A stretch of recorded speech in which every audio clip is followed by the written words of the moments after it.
আসসালামু আলাইকুম প্রিয় দর্শক, অন্য মঞ্চের আলাপ চাইতায় আপনাদের সকলকে আমন্ত্রণ জানাচ্ছি। প্রিয় দর্শক, সাজ্জাদ কাদিরের প্রীতি নিন, শুভেচ্ছা নিন। জেলবন্দি আওয়ামী লীগ নেতাদের পরিকল্পিত হত্যাকাণ্ড চলছে এবং মৃত্যুর মুখে ফেলে দেবার সব ধরনের আয়োজন সম্পন্ন। আজকে সকালে দিনের প্রথমার্ধে প্রথম সোশ্যাল মিডিয়ায় ফেসবুকে ঢুকে কয়েকটা ছবি দেখে মনটা খুব খারাপ হয়ে গেল। প্রথম ছবিটা হলো যে সাবেক শিল্পমন্ত্রী নুরুল মজিদ মাহমুদ হুমায়ুন গতকালকে চিকিৎসাধীন অবস্থায় ঢাকা মেডিকেল কলেজে মৃত্যুবরণ করেছেন, এরকম আমরা সংবাদ মাধ্যমের কল্যাণে জানতে পেরেছি। এবং ছবিগুলো যেগুলো দেখেছি, ইতিমধ্যে ছবিগুলো ভাইরাল হয়ে গেছে। কি নির্মম এই বাংলাদেশ!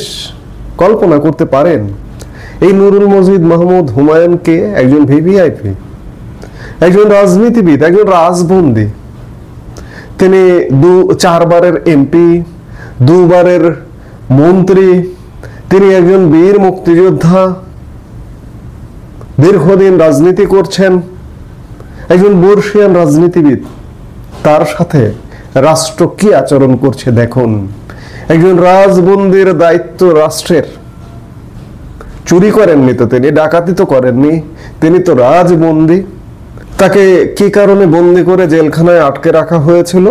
সেটি হচ্ছে একটা মিথ্যা, একটা ঠুনকো মামলা। গত বছরের ৪ আগস্ট নরসিংদীর মাধবদী এলাকায় বৈষম্য বিরোধী ছাত্র আন্দোলনে ছাত্র জনতার উপর হামলা, আক্রমণ ও হত্যাকাণ্ডের অভিযোগে সাবেক সংসদ সদস্য ও সাবেক শিল্পমন্ত্রী নুরুল মজিদ মাহমুদ হুমায়ুনকে গ্রেপ্তার করা হয়।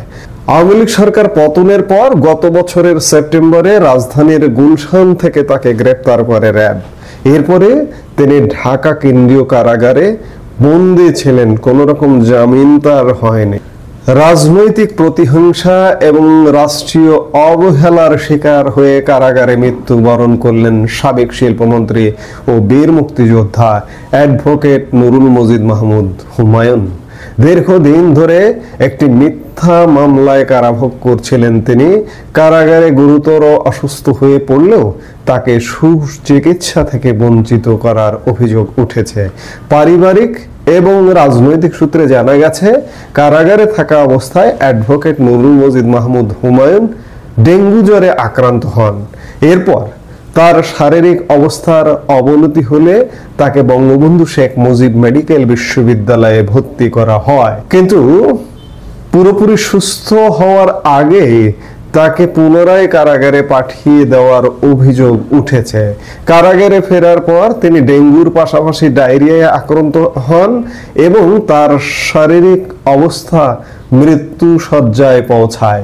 শেষে মুমূর্ষু অবস্থায় তাকে ঢাকা মেডিকেল কলেজ হাসপাতালে আনা হলে কর্তব্যরত চিকিৎসক তাকে মৃত ঘোষণা করেন এবং আপনারা দেখলেন ঢাকা মেডিকেল কলেজ হাসপাতাল বেডে একজন ভিআইপি তাকে কিভাবে রাখা হয়েছে, কিভাবে চোর ডাকাত জঙ্গির মতো হাত কড়া পরিয়ে রাখা হয়েছে। বাংলাদেশের মানুষ, আপনারা এর পরেও মনে করবেন যে বাংলাদেশ আপনাদেরকে উঠে দাঁড়িয়ে ভিন্ন জায়গায় নিয়ে যাবে? কিভাবে নির্মম নির্যাতন করে এক একজন রাজবন্দীকে হত্যা করা হচ্ছে, হত্যার পরিকল্পনা নিয়েছে, হত্যার মিশন নিয়েছে, তারই অংশ হিসেবে নুরুল মজিদ মাহমুদকে হত্যা করা হলো। এই যে রাজবন্দীরা যারা জেলখানায় বন্দী আছেন, তারা যদি অসুস্থ হয়ে পড়েন, তাদের সুচিকিৎসা হবে না, তাদেরকে সুচিকিৎসা দেওয়া হচ্ছে না। এভাবে একে একে আওয়ামী লীগ নেতাদের নিধন করা হবে, আওয়ামী লীগ নেতাদের হত্যা করা হবে। এই হত্যা পরিকল্পনা নিয়েছে বর্তমান বন্দোবস্ত ইউনূস সরকার এবং জামাত সরকার। এই হচ্ছে বর্তমান বাংলাদেশের অবস্থা, নির্মম বাস্তবতা। একই সাথে আরেকটি ঘটনা আমি উল্লেখ করতে চাই। ব্যারিস্টার তুরিন আফরোজ, আপনারা তাকে চেনেন, যে তিনি আন্তর্জাতিক অপরাধ ট্রাইব্যুনালের তিনি প্রসিকিউটর ছিলেন। তাকে গ্রেপ্তার করা হয়েছে এবং ব্যারিস্টার তুরিন আফরোজের 15 বছর বয়সী একটা মেয়ে আছে। আজকে আমি দিনের প্রথম ভাগে ফেসবুকে একটা স্ট্যাটাস দেখলাম, আমার এক প্রবাসী বোন নাহিদ কবির, তার স্ট্যাটাসটা দেখে মনটা দারুণ বিষাক্ত হয়ে গেল যে আমরা কোন বাংলাদেশে পৌঁছে গেলাম, কোথায় যাচ্ছি আমরা? আমরা কি মুক্তিযুদ্ধের মাধ্যমে অর্জিত একটা ব্যর্থ বাংলাদেশের দিকে ঢুকে গেছি? আমরা কি আমাদের এই শ্রেষ্ঠ সন্তানদের, মুক্তিযোদ্ধাদের কিংবা মুক্তিযুদ্ধ পরবর্তী প্রজন্ম যারা মুক্তিযুদ্ধের জন্য কাজ করেছে, ব্যারিস্টার তুরিন আফরোজ মুক্তিযুদ্ধের যুদ্ধাপরাধীদের বিচারের একজন অংশীজন, বিচার বাস্তবায়নের একজন অংশীজন প্রসিকিউটর হিসেবে কাজ করেছেন।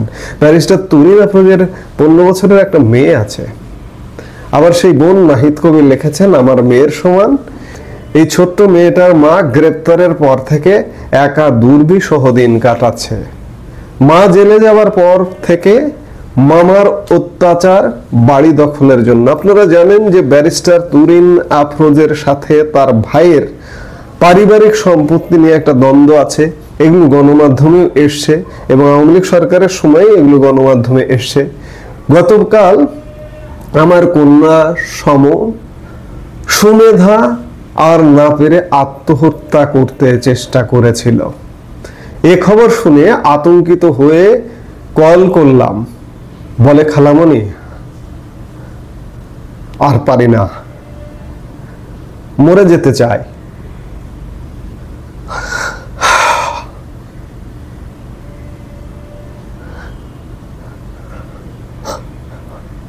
বললাম, সারা বাংলাদেশের মানুষ যুদ্ধ করছে এখন, তুমি এত সাহসী মায়ের মেয়ে, তুমি এমন ভাববে না কখনোই।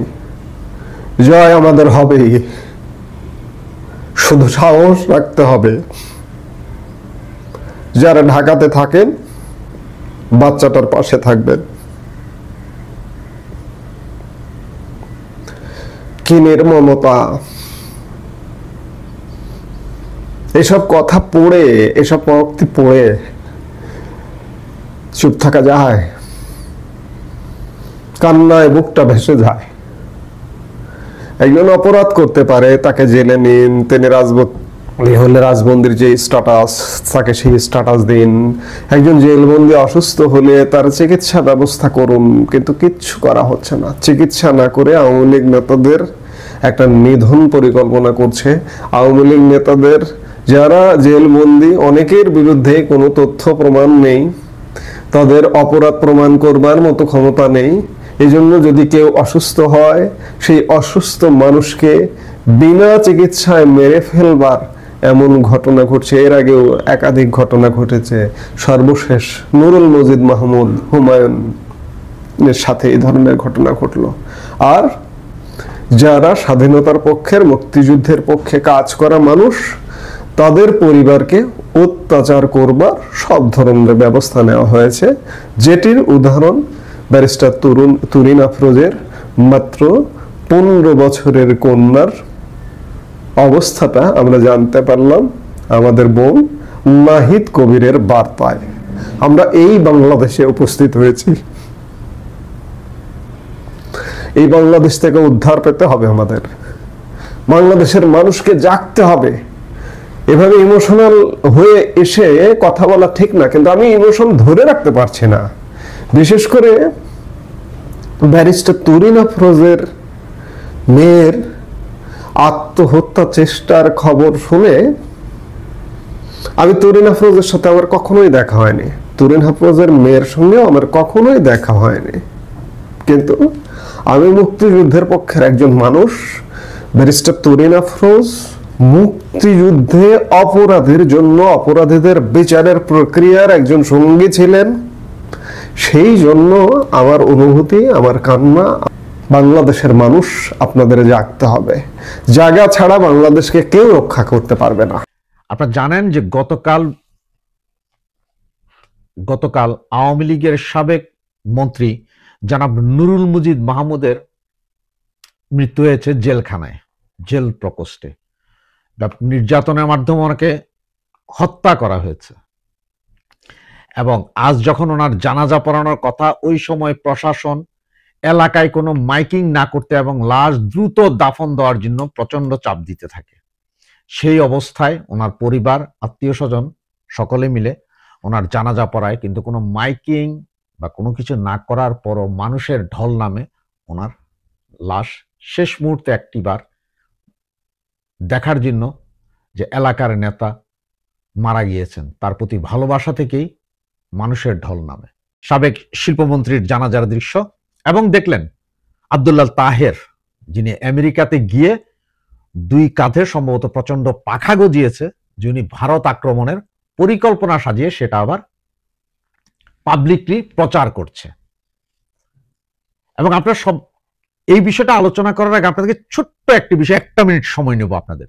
সেটা হচ্ছে খাগড়াছড়িতে যে এখন যেই সমস্যাটা চলছে, সেই বিষয়ে একটু আলোকপাত করলে আপনার বাকি 50 লাখের হিসাবটা পুরোপুরি বুঝে যাবেন।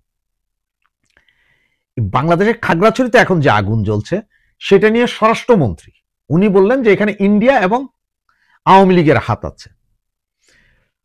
খাগড়াছড়ি থেকে ইন্ডিয়ার দূরত্ব, বর্ডার তো বাদ দেন, ইন্ডিয়ার বর্ডারের দূরত্ব 40 কিলোমিটার।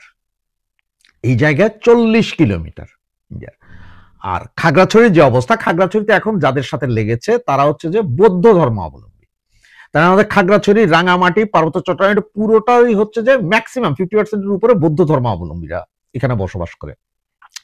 আবার ওইদিকে আপনার ইন্ডিয়াতে আপনার মিজোরাম সহ বাকি যে 7 সিস্টেমের মধ্যে আপনার 4টা আছে, ওই 4টাতে তাও বৌদ্ধরা, ওখানেও বৌদ্ধরা।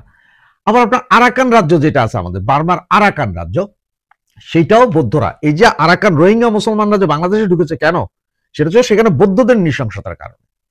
তাহলে ইন্ডিয়া অলরেডি নিজেরাই একটা প্রবলেমে আছে, যে আসাম, মণিপুর, মিজোরাম এই 3টা অঞ্চলে বৌদ্ধরা বেশ কিছুদিন ধরে কিন্তু আন্দোলন করতেছে, তারা সশস্ত্র সংগ্রামও করতেছে ওখানে।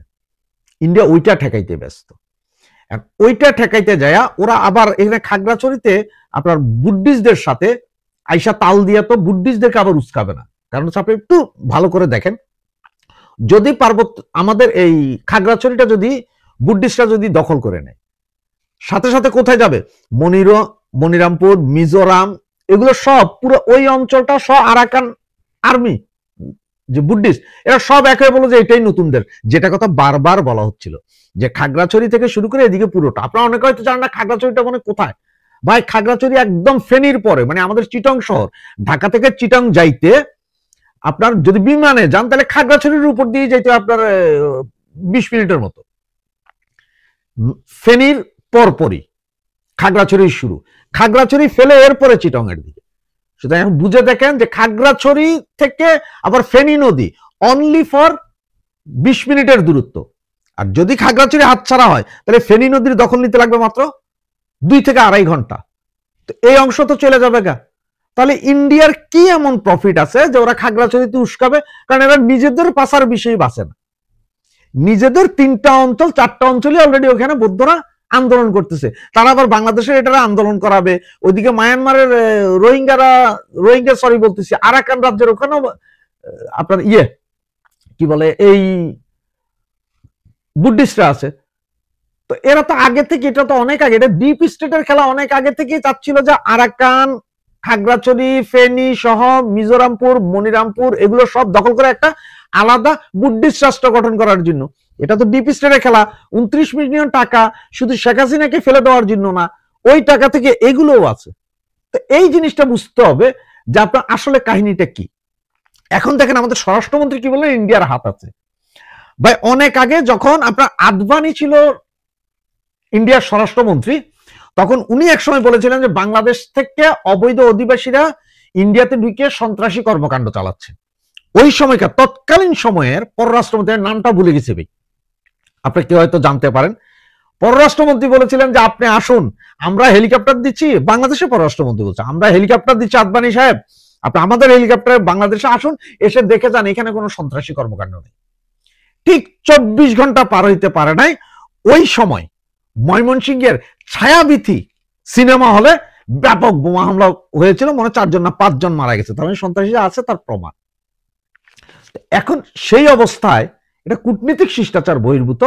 আজকে যদি ইন্ডিয়া যদি বলে যে এই তোমরা কিভাবে আমাদের নাম দিলা, এদিকে আসো দেখাও যে আমরা এখানে ইন্ধন যোগাই দিই, যেন আমাদের দেশের এই 3টে স্টেট নিয়ে বুদ্ধিস্টদের সাথে আমাদের ফাইট চলছে, সেখানে আবার আমরা তোমাদের এটা উস্কাইতে যাবো কেন? আরো পাশাপাশি তো তোমাদের এটা উস্কাইতে গেলে তো আমাদের 3টেও চলে যাবে, কোনো বিচারে এটার ইয়ে পাবে না। আর ঠিক দেখেন এই উস্কানিটা তো আরেক ঘিডাল থেকে আব্দুল্লাহ মোহাম্মদ তাহের। দেখেন 19 তারিখ, এই মাসের 19 তারিখে কানাডা প্রথমে ভ্রমণ নিষেধাজ্ঞা দিছে বাংলাদেশে, যে বাংলাদেশ যাইতে সাবধানে যাইও এবং 3 পার্বত্য অঞ্চলে তোমরা যাইতে পারবা না, এটা কানাডা। এরই ঠিক 3 দিন পর 23 তারিখে লাগলো খাগড়াছড়িতে এই গন্ডগোল। কনসিকুয়েন্স গুলো বুঝেন। আবার এদিকে আব্দুল্লাহ তাহের কি বললেন, উনি বিশাল, ওনার জামাতের তো লুঙ্গি নিচে থাকার অভ্যাস জানেন, ওরা আমেরিকাতে জামাত বা শিবির নামে বলতে পারে না, বিধায় তারা কি করলো সেখানে অন্য সংগঠনের নাম দিয়ে একটা মিটিং করে ওনার গণসংবর্ধনা দিল। সেখানে উনি কি হলো 50 লাখ ওনাদের সমর্থক আছে যারা গেরিলা যুদ্ধ করবে, গাজবাতুল হিন্দ, বালতুল হিন্দ করবে হারামজাদারা। তো 25 লাখ 50 লাখ তো নাই, তার মানে 30 লাখ ওই যে পাকিস্তানে আইএসএস ঢুকবে, যেগুলো অলরেডি যেখানে বাংলাদেশে মনে 20-25 হাজার আছে, এরা সব ঢুকবে। তো বাকি আরো ঢুকে এরপরে ইন্ডিয়া আর বাংলাদেশের সাথে একটা পেচকি বাজাবে, একটা মারামারি। তো এই যে নায়েবে নায়েবে নায়েবে তাহিরা, এ তাহিরারও কি কোনো বুদ্ধি নাই? এই সোরে বাচ্চারা তো জুতা পিটা করা উচিত। তুমি গাজবাতুল গিন্দ করতে যাবা তোমার আম্মার, আর তোমারা ছেড়ে দিবে ইন্ডিয়া না? ইন্ডিয়ার যেই সোলজার আছে এই সোলজার তো সারা বাংলাদেশের সোলজার মিল্লা নাই। আর বেটা ওখান থেকে বিমান একটা আইতে যতক্ষণ, তোরা ততক্ষণই হয়তো খারাইতে পারবি, তাও খারাইতে পারবি না। তো ইন্ডিয়ান সেনাবাহিনী, ইন্ডিয়ান পুলিশ, ইন্ডিয়ান বাকি বাহিনীরা কি হাতে চুরি করে বয়ে থাকবো? বোমা পারমাণবিক মারা লাগবো না, ওই খালি একটা মার্চ করলেই তোরা যাবিগা হারামজাদা জাহান নামে। তোরা আবার আরেক দেশের হুমকি দেয় যে আমরা গাজবাতুল হিন্দ করতে যাব। এই গাজবাতুল হিন্দের কথাকে যদি ইন্ডিয়া এসে আজকে পুটকি মারতে থাকে আপনাদের, তখন কেমন লাগে? ঠিক হামাসে যেটা করছে ইসরায়েলে, বহুত সেনামি দেখাইছে, টেডন বিজি দেখাইছে, ইসরায়েল এখন একবার ল্যাংটা করে ছেড়ে দিতেছে। আন্ডার প্যান্ট না, বেডিদের প্যান্টি, পুরুষের আন্ডার প্যান্ট, ওদের নুনুর অংশ পর্যন্ত পাইতেছে না বোমা হামলায়।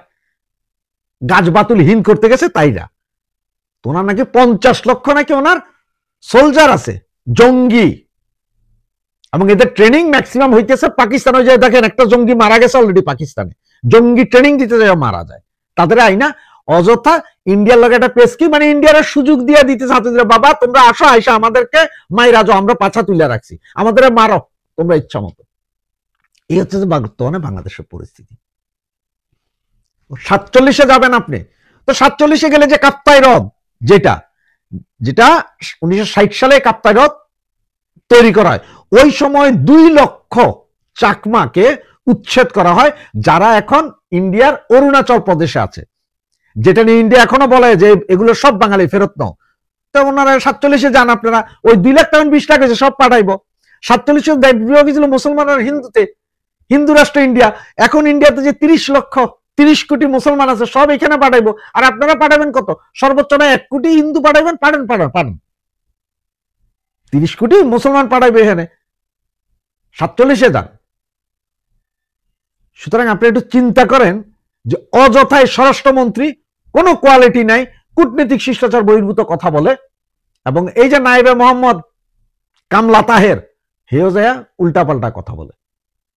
এদের ফাতে পা না দিয়ে আসেন সবাই এক হয়ে এদেরকে জুতা পিটা করে এই দেশ থেকে। শেখ হাসিনা বলছে এবার পরিষ্কার করে, ময়লা পরিষ্কার করা হবে এবং এই শুয়োরগুলোকেই পরিষ্কার করতে দিতে হবে। জয় বাংলা, জয় বঙ্গবন্ধু।